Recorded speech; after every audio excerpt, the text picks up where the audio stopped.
for those who are in these situations where your loved one is in the hospital and you can't go with them. To not be able to be there at their bedside holding their hand is really difficult. So I feel for you and with you, those of you who are dealing with that, because I've got a nice dose of it myself going on. So much for us to hold for one another, so much for us to uplift for one another. And today is about that. Today is about praising those who serve. And so I hope you do feel some sense of upliftment. I was thinking about all the news that, if you're tuning in day by day into the news, it can be pretty gloomy and pretty dire these days. We all know that there's 7.8 billion people on this planet, and that the planet is getting quite fragile to hold all of us and our lifestyle as it has been. And yet, there is always a bright side. There is always, where there is a sense of something that is burning up or something that is falling away, there is a sense of rising. Like the great Arabian phoenix bird. There are stories of the rising of the phoenix, in various cultures. But the Arabian bird I always have been really drawn to, because this bird, her powerful wings that rise out of the ashes, as she rises up and is reborn, she is so light on the earth. She chooses to have such a light footprint on the earth that she only lives on dew.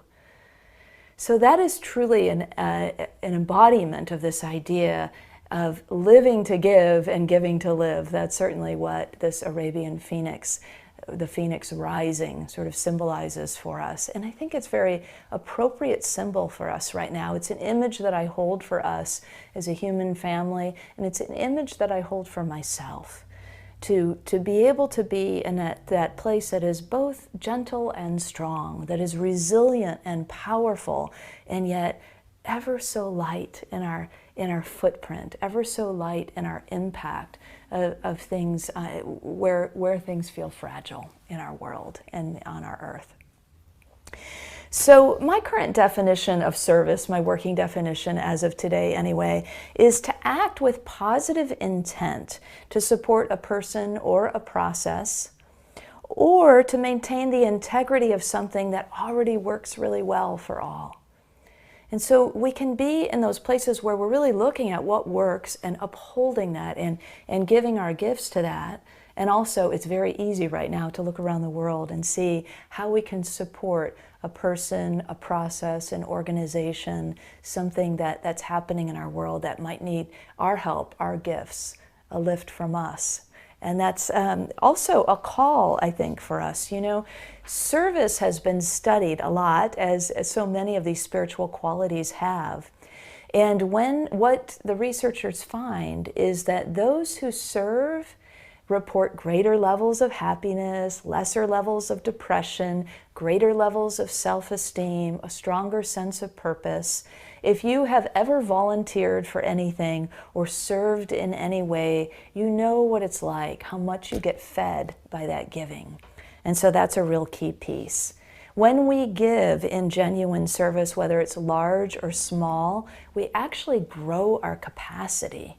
We grow our capacity to love our neighbors as ourselves, to love God even more fully through the acts that we take. We grow our capacity to love in a more complete way than we might have known had we never acted. And so in the midst of any of this gloomy news that you might have been tuning into, today I want to focus on some of the positive stories that are out there, because there is a plethora of them. I've tapped several, and I hope that these bring you a little bit of lightness today, and a little bit of sense of that sense of praise and thanksgiving for ourselves and our service, and also all those who are helping during this pandemic, everyday citizens that are doing amazing things, simple things, but having an amazing impact.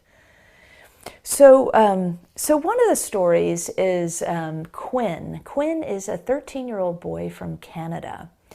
And Quinn got a 3D printer about a year ago for his birthday. Now, to give you a little background on Quinn, when he was 7 years old, one of his friends was going to have surgery. And so he set up a lemonade stand, and his goal was to raise $1,000 through that lemonade stand. Well, it went out on Facebook to everybody, friends and relatives and all the people that knew the family, and then of course as things go, more friends and more friends of friends.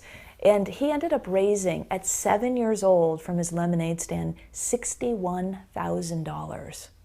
So fast forward to Quinn's life. He's now 13 years old.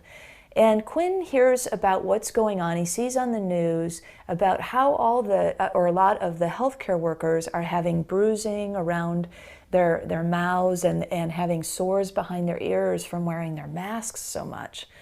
And so he learns too that what might really help folks is if they had some kind of ear guard that would lift that mask up a little bit and give those spots behind their ears a break.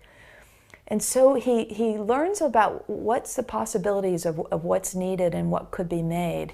And he goes to that 3D printer and he thinks, well, I'm going to make about a dozen of them and just see, send them out or give them out and just see if it's helping people. And he thought that was that was the end of his project. Well, it turns out that they have been a major lifesaver for healthcare workers all over the world. So he has, especially in Canada and the United States, he has been sending these. He's so far made 500, and this was as of the printing. This was in the Washington Post, by the way.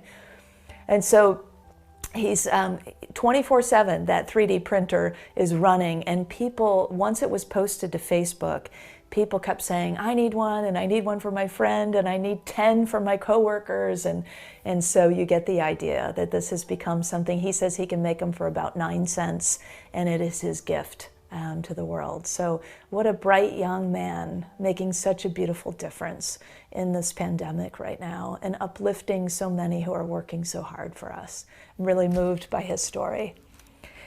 And I think, that is one of the things, is that the creativity that can be born through our compassion during these times, during any time, but these times when we're really holding each other in this beautiful, tender space, there is just that spark that can come of what can I do? What can I create? How can I help? And creativity is one of those things that are really birthed out of our compassion. There are so many different angles to service, and so I'm going to try to hit on a few of them in our short time together. To attune, though, to the resources that we have and the ways that we can serve is one of the ways that I found that Quinn was really serving. Now, I want to move to a business example to share with you now. This is a couple in Auburn, New York. Their names are Tracy Lobner and David O'Hara, and they are the owners of this new restaurant.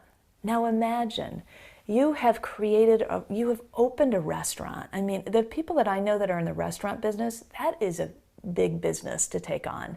Business can go up and down. There's just a lot to it.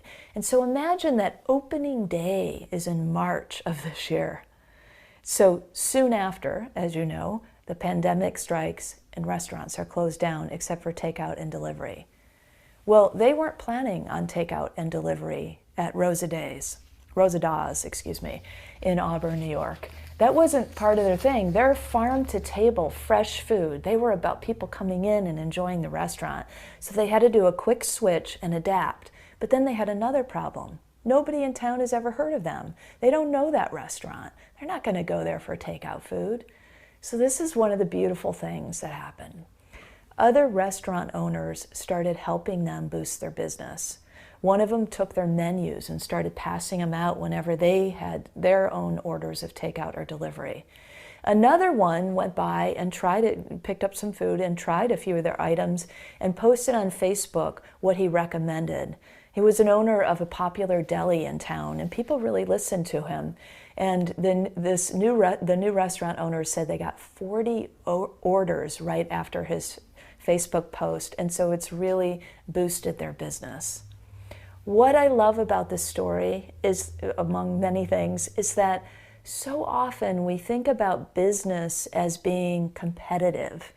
And instead, these business owners were all about acting from a place of compassion and teamwork and collaboration and care for one another, knowing the business for each other, not seeing one another as competitors, but as part of the same business together in the same town.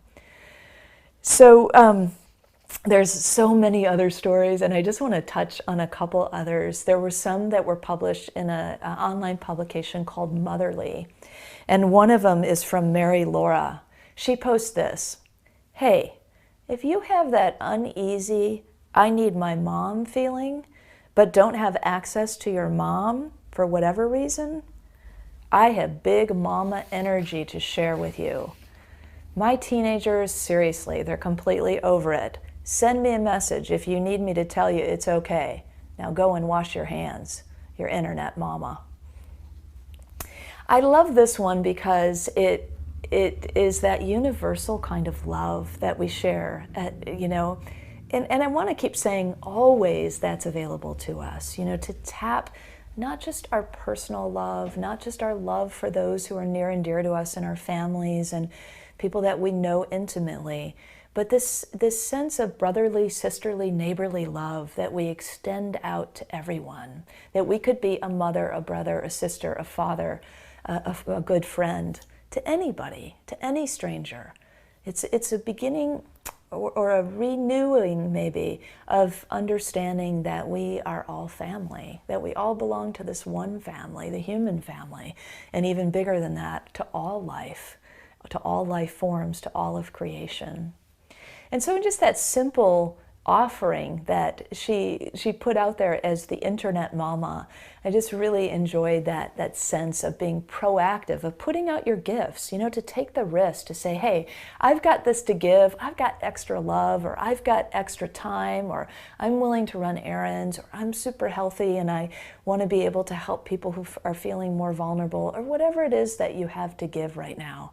It's a really wonderful time to put it out there, to take the risk. So at the risk of too many stories, I've got one more I want to share at this time. Rebecca Mayra posted this, and of course it's one of these other ones that went viral. So she was walking into the grocery store. This is early on in the pandemic. And she got this call from this elderly woman who called her over to her window. And so she went over, and the woman was sitting in the car behind the driver's seat, and her husband was in the passenger seat. And she asked Rebecca if she would grocery shop for them. She explained that they were elderly, they were in their 80s, and they were afraid to go in the store. They were afraid because they had been hearing that they were the most vulnerable population, and they weren't sure what to do. And she said that they had been sitting there for 45 minutes, wondering who they could trust. And they just felt like she was the one. So they gave her, through the crack in the window, slipped her $100 bills in their $100 bill in their grocery list. And Rebecca went in and shopped for them and put the things back in the trunk and bid each other goodbye. But I wonder what happened inside everybody. That was a real process of trust that was developing there. That the couple had to wonder who they could trust. They had to go through a discernment process to tap their own intuition and also to take a risk with somebody who was a stranger up until then. And I wonder what happened in that young woman, Rebecca, to know that this couple had been waiting all that time, and for some reason, something about her caused them to feel like she was someone they could trust. What an affirmation for her to know that she seems like, or appears to be, or is felt to be a trustworthy person. Because in truth, she is. And she left us with this. She said, offer to help anyone you can. Not everyone has people to turn to right now, as this couple didn't have any family in town or anybody else to ask. So this is what it looks like, when we take a chance to trust a stranger, that it can turn into this kind of really heartwarming experience of service. Service changes, or it can at least change the way we think of each other. Instead of thinking of the people we don't know as other or stranger, they suddenly become the neighbor, the brother, the sister, this sense of extended family, this sense of universal love. And neighbors all around the world now are meeting each other, maybe for the first time. The ones that have come out on their porches to clap or to sing at night or to do exercises, as we've talked about before, or the ones who have offered to go and run errands in apartment buildings for people they had never met before. And now those places are getting to know each other, becoming friends, becoming family even, perhaps. Certainly trust in our world is building through these kinds of acts of service, these kinds of kindnesses that we are offering to one another. And these small acts can have a lifelong impact on people. I wonder for Rebecca Myra, what that will be like for her for the rest of her life to know that she was chosen to be someone who was trusted, or for that couple to know that they can trust people that they don't know, even if they don't have family around them. The genuine giver, doesn't act with the expectation for anything back. There's no price tag, there's no strings, there's no conditions. When we are genuinely in that process of service, that's where we come from. It bubbles up from within us. It's the right thing to do. It's the natural thing to do. It's the thing we most want to do, and it's fulfilling for us as we do it. There can often be a spontaneity, certainly to these kinds of acts of service that we're talking about. A divine idea comes, a way to serve somebody like Quinn had, or just an opportunity that suddenly you get a call across a parking lot to come and help somebody. So it's true that gratitude and service go together. It's like they're packaged together. I think of it as gratitude sort of the bow on the package of service. The contents are served up, but gratitude is a really nice bow. It's really sweet when it does have that full circle experience. A lot of times it doesn't, and we have to be okay with that. We have to be okay with, we don't have to be okay with it, but I want to encourage us to be okay with it because it takes our service to a deeper place. It allows us to purify our motivations, to see that we're not doing it for brownie points, or we're not doing it for acknowledgement of any kind, or even for a thank you. We're just doing it because it's what feels like the next right action for us. It feels like a gift that we truly want to give from our hearts, from an overflowing heart. But yet it is pretty sweet when gratitude comes as well. And so we just honor that without pushing for it, without expecting it. So while I was surfing the World Wide Web of kindness, because there sure is a lot of kindness out there to surf, I found this. It's called The Praise Song for the Pandemic. It's by Kristin Valters Painter. And as I got exposed to her work, I also got exposed to the groups that produced it for her, Abbey of the Arts and the Work of the People, and was able to make connection with them. I really love this. It's a poem, but it's put to music and beautiful images. And I think it just says it best, what this pandemic and the praise for all of us, for all those who are serving, is all about. Let's watch.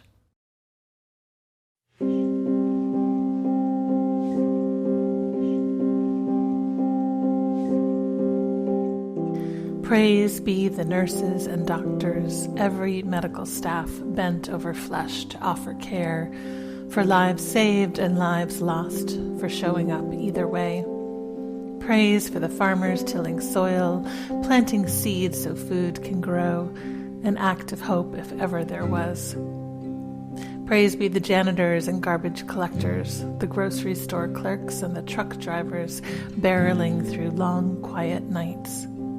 Give thanks for bus drivers, delivery persons, postal workers, and all those keeping an eye on water, gas, and electricity. Blessings on our leaders making hard choices for the common good, offering words of assurance. Celebrate the scientists working away to understand the thing that plagues us, to find an antidote, and all the medicine makers. Praise be the journalists keeping us informed. Praise be the teachers, finding new ways to educate children from afar, and blessings on parents holding it together for them. Blessed are the elderly and those with weakened immune systems, all those who worry for their health. Praise for those who stay at home to protect them. Blessed are the domestic violence victims on lockdown with abusers, the homeless and refugees. Praise for the artists and poets, the singers and storytellers, all those who nourish with words and sound and color. Blessed are the ministers and therapists of every kind, bringing words of comfort. Blessed are the ones whose jobs are lost, who have no savings, who feel fear of the unknown gnawing. Blessed are those in grief, especially who mourn alone. Blessed are those who have passed into the great night. Praise for police and firefighters, paramedics, and all who work to keep us safe. Praise for all the workers and caregivers of every kind. Praise for the sound of notifications, messages from friends reaching across the distance. Give thanks for laughter and kindness. Praise be our four-footed companions with no forethought or anxiety, responding only in love.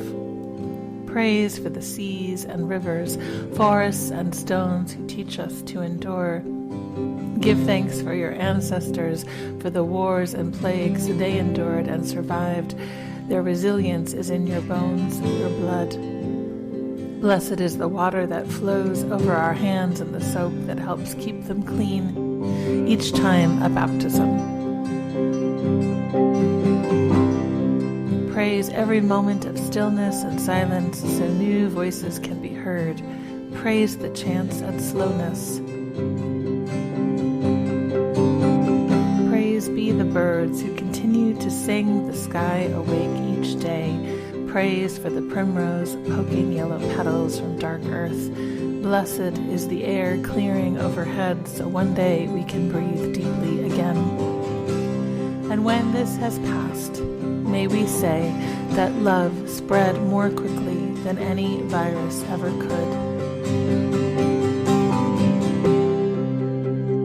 May we say this was not just an ending, but also a place to begin.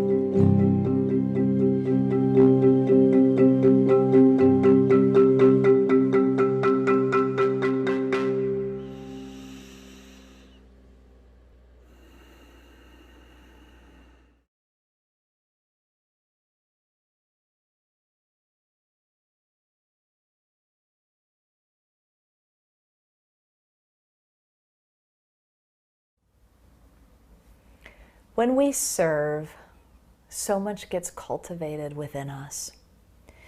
You know, there are all these different aspects of when we take any one of these spiritual qualities or ways of being, or one of the core values, which this is one of our core values at Unity of Walnut Creek, service.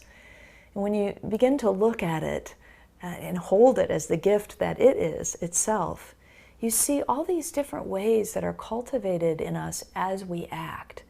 That trust and compassion are some of the things that are pulled from this. Creativity and innovation.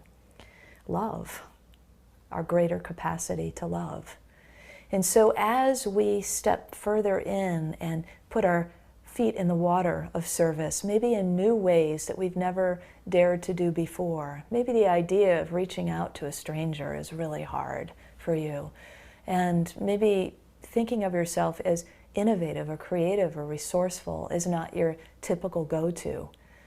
But yet, as we step in, as we try new things, we find new capacities within ourselves. Service is a wonderful way for us to truly grow. And it reveals these ever-growing resources and resiliencies that we have within ourselves, I think. The potential that has not yet been tapped until we took a chance and we raised our hand and volunteered to act. Now, if serving feels like a sacrifice to you, I want to really encourage you to stop and to take a pause and to see if you can either reframe it or just back up a little bit, Because chances are, if it feels sacrificial in some way, like you're sacrificing yourself, you're sacrificing your time. I know it's often a word that's used with service, but it's not one that I like very much, because I think it gives us a little bit of a flavor that can lead us into resentment and burnout pretty easily. And service to me is not about sacrifice, it's about honor. And that's the reframe that really works for me. If I begin to feel in any way like I'm sacrificing something, I'm giving something up, and that little edge that comes with it, I know to stop myself, or at least I try as much as I can to catch myself in that time frame, in that moment, and ask, what needs to be honored here? Sometimes it's ourselves. Sometimes we need a break. Sometimes we need a chance to refill our own buckets. And that might be through your own spiritual practices or things that just really recharge your battery.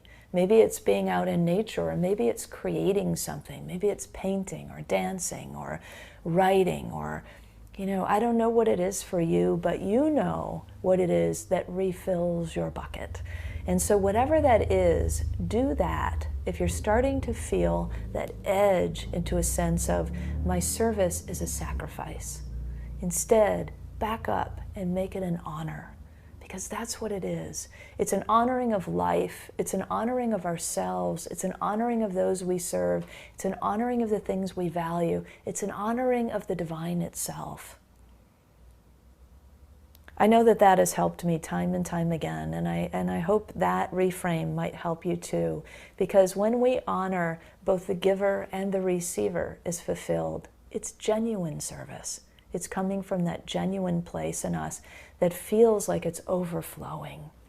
A couple of weeks ago we talked about the stages of consciousness, and that we're edging into, as a collective, to that stage of consciousness where it's not so much that life happens to me like a victim or by me in the sense that I'm making it happen, but it's happening through me as a channel. That's stage 3, and as me is the 4th stage. So stage 3, through me as a channel, is that how service feels to me when it's really moving in the direction that feels the most natural and fulfilling and genuine, and one of honor. Those stages of consciousness, by the way, are from Michael Beckwith, if you want to look those up.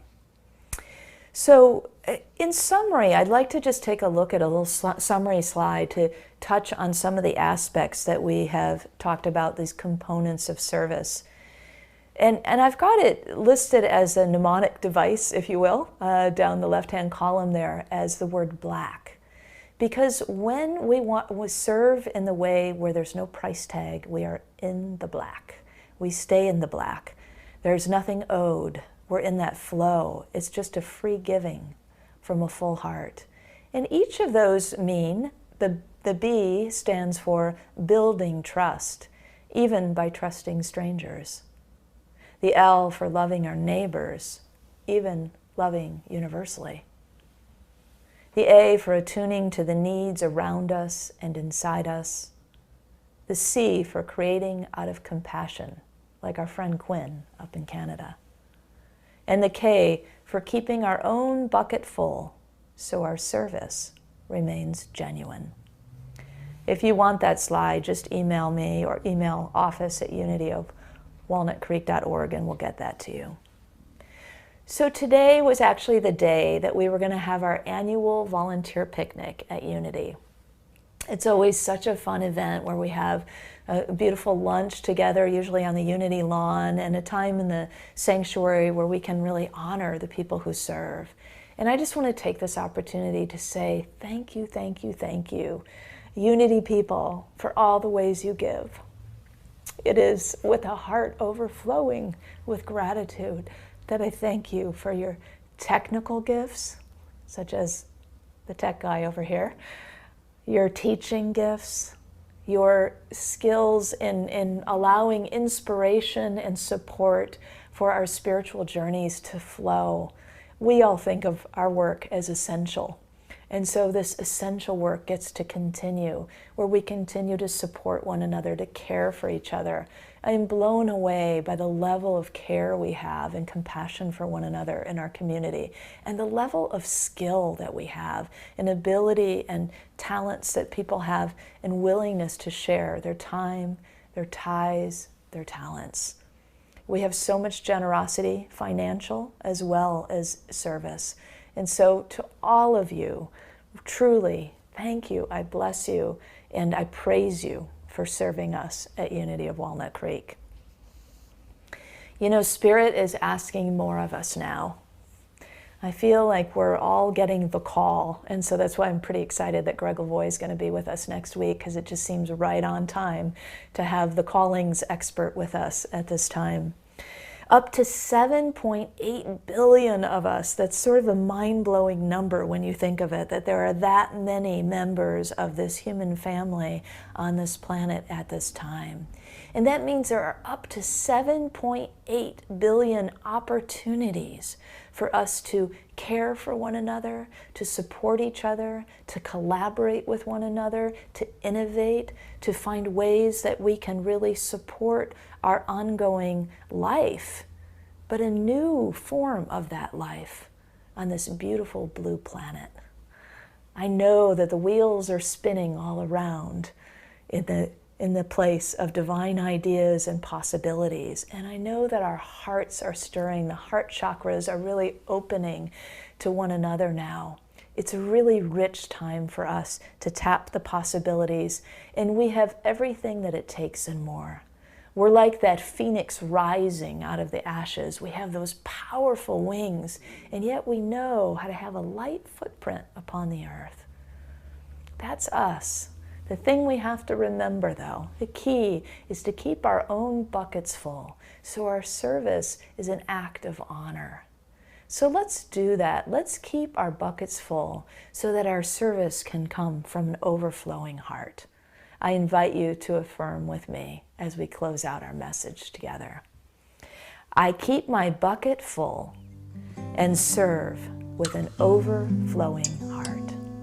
God bless you.